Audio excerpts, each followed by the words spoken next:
వీడియోలో కామెంట్స్ కింద నేనేదో పెద్ద హైప్ ఇచ్చేస్తున్నా అంటున్నారు కానీ ఒకవేళ నిజంగానే హైప్ ఇస్తే హైప్ చూసి నా దగ్గరికి వస్తే మహా అయితే ఒక్కసారి వస్తారేమో బిర్యానీ టేస్ట్ చేయడానికి. Second time, third time, fourth time కూడా వస్తున్నారంటే బిర్యానీ టేస్ట్ బాగుంటేనే కదా.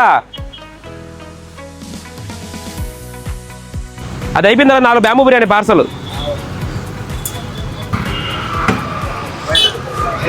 కూర్చోండి సార్, పంపించేస్తాను. జూమ్ చేయండి.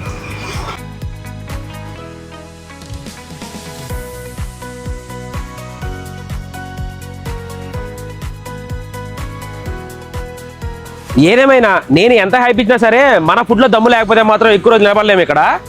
నేను ఇప్పుడు దగ్గర స్టాప్ పెట్టి 2 years కంప్లీట్ అవుతుంది. 2 years సక్సెస్ఫుల్గా రన్ చేశానంటే మన దాంతో దమ్ము లేకపోతే ఇన్ని రోజులు సర్వే అవ్వలేము కదా.